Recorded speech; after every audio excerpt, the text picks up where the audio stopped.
Welcome to our channel. We are Sophie and Philippe, two professional chefs and regenerative farmers. Currently, we are setting up our second regenerative farm in Portugal. On this channel, we take you along on the farm's development and we show you how we grow, cook and preserve nutrient-dense, regeneratively grown food. In a time where the food we're eating is literally killing us, the most powerful and impactful action one could take is to consume clean and delicious food. Let's grow it, let's cook it, let's do it. Alright, this is the first time that we're starting the Farming Chefs episode in the car, and there is a good reason for that. We are on the road right now, and in this week's episode we're going to show you how this week started, what we've done in the garden, and I'm going to give you a quick update on some of the work that we've done in our pantry, which didn't turn out as expected. We've got very exciting news. We'll talk more about that at the end of this episode. Let's dive right in.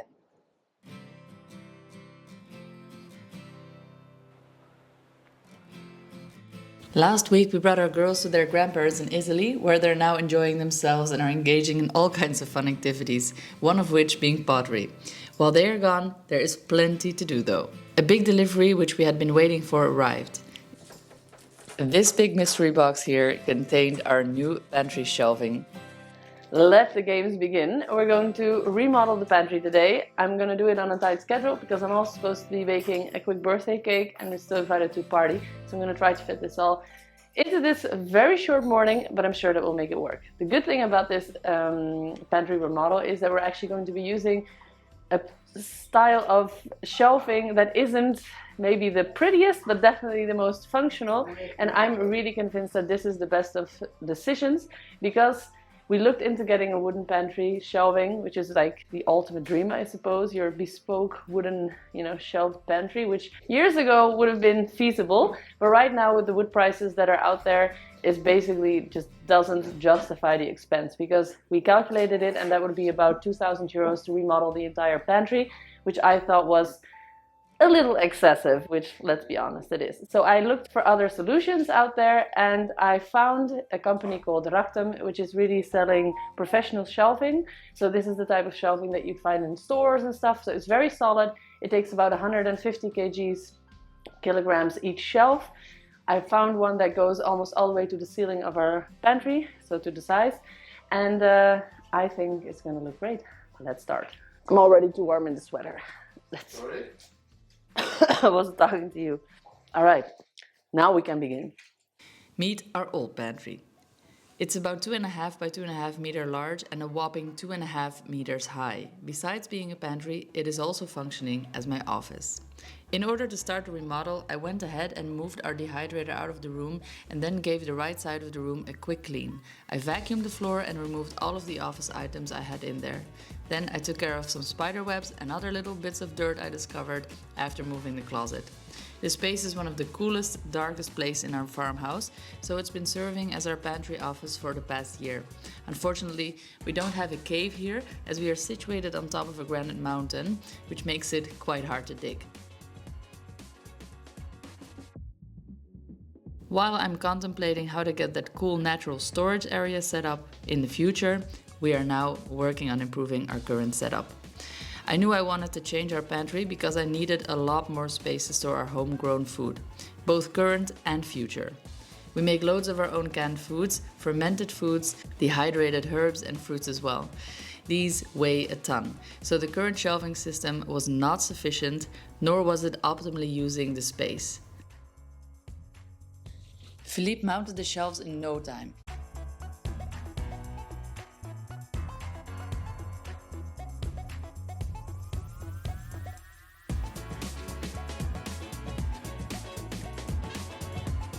These racks, even though they don't embody that warm, homey feel of a wooden pantry, are super practical.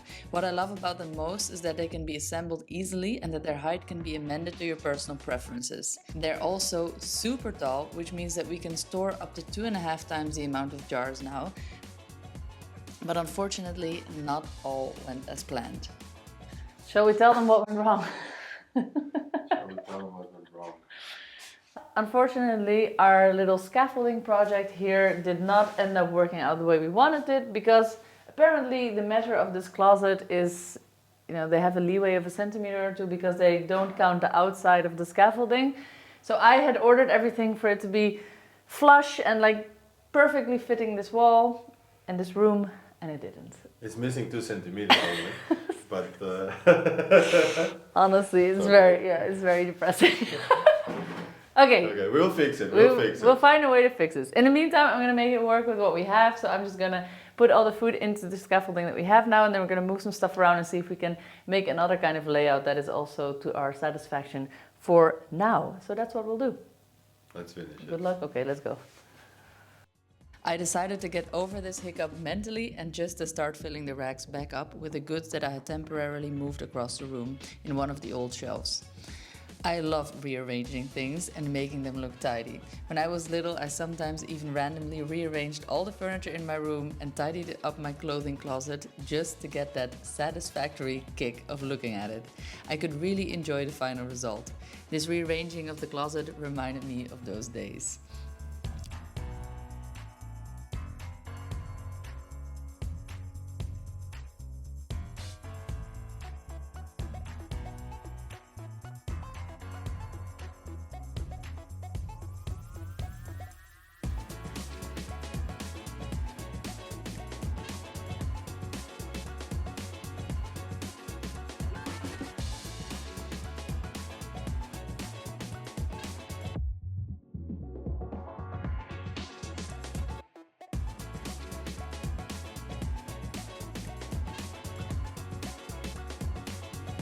Once I was done, I put back my desk and rearranged some more stuff, but I will keep the final result for next week as I plan on modifying it a little more before I show you guys the final result.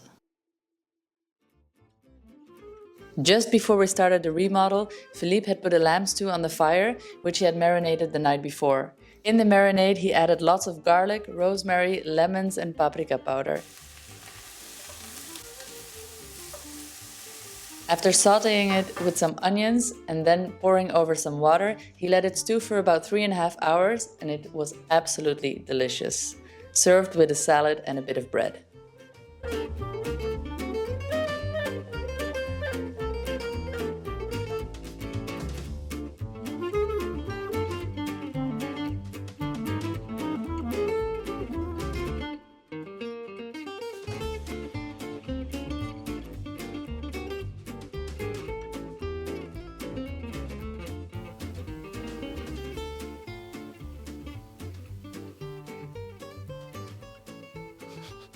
Well, that pantry didn't work out completely the way we wanted it to, but it's organized now and I'm gonna have to deal with how to fix that whole shebang later on. Let's go downstairs into the garden. I wanted to show you the update on all the plants, how everything is looking. Some things are looking amazing, some things not so much. Let's go have a look. Let's have a look at these tomatoes. Oh wow, they're looking very good. The tomato plants are looking very healthy and strong. They're not growing rapidly, but they definitely seem like they're doing all right down there. Furthermore, the potatoes are looking lush. They are growing by the day, and we are really looking forward to harvesting those potatoes in summer.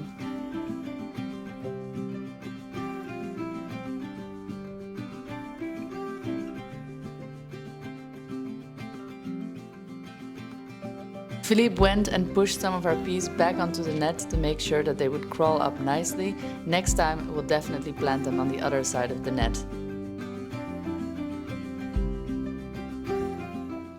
Yeah, in that sense we should have planted them on the other side of the row, huh? Let's see if we're gonna have some strawberries. I can see some flowers. Well, there's a lot of vegetation. The flowers are all coming through.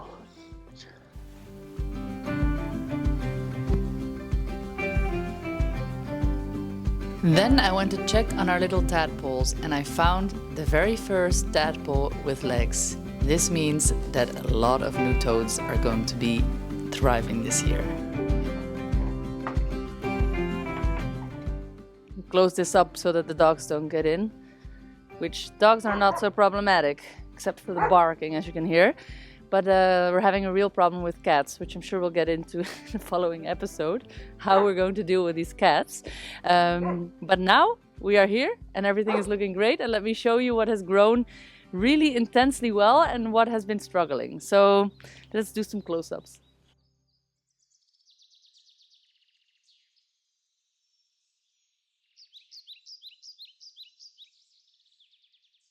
So this is really a great little bit because this is the lemon balm and this is one of the plants that did best.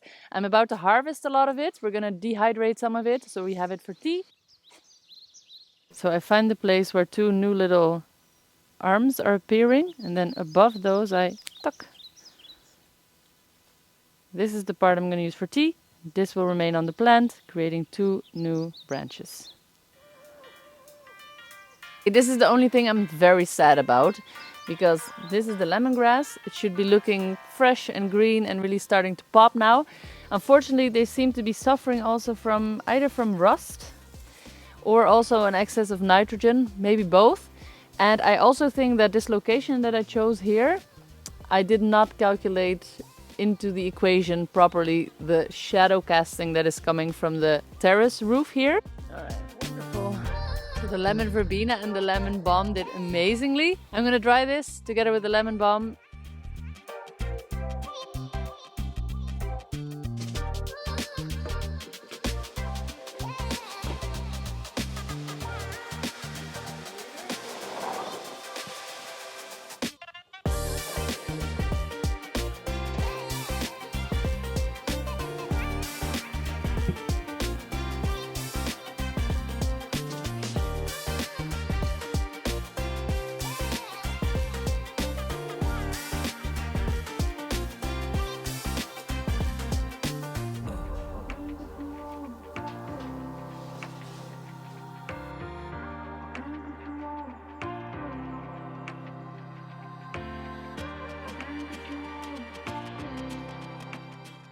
Now that the lemon balm and the lemon verbena are in the dehydrator, and I took this calendula out that I secretly had forgotten about, just a little bit, we're not gonna lie. Yes, Caro, this is calendula, and don't think you'll love it. I'm gonna put this all in this jar here, and then I'm gonna fill it with olive oil. No, no, no, stay down, stay down. I'm gonna fill this with olive oil and then I'm going to put it in a shady place in our pantry. And I'm gonna let that there for, I think, a minimum of 3 weeks, but I have to look it up. Actually, I don't know this by heart. Turn it around every day. And we're gonna make a little calendula ointment or balm. I'm not sure yet what I'll do with it, but I'm going to infuse some oil with it so that I can use it later. Oké, nu mag je even groelen.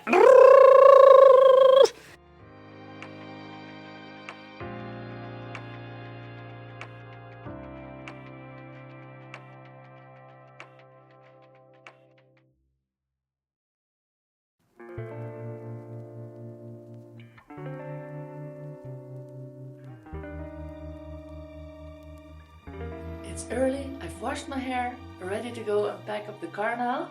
And then we're gonna go on a little road trip. It's gonna be amazing. I'm very excited. We'll talk about what's happening when we get in the car.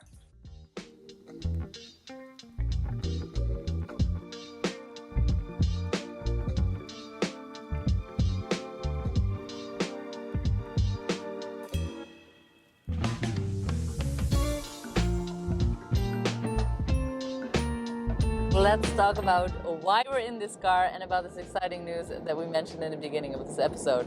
Philippe and I are extremely happy to announce that we are going on a tour through Portugal, interviewing colleagues of ours on other regenerative projects, showcasing what these wonderful people are doing all across Portugal in order to provide people with delicious, nutrient-dense food. It's going to be exciting. We're going to present it to you as a series, and of course, we'll keep you up to date on what we are doing on the farm. We'll be airing these episodes in the coming weeks, and we will be combining that with some delicious cooking as always. I'm really looking forward to sharing all these wonderful stories, and we cannot emphasize enough how energizing and wonderful it has been so far visiting these farms, meeting all these wonderful folk, and I can't wait to share it with you guys. Alright, I hope you enjoyed this episode. See you on the next one. The Farming Chefs, peace out.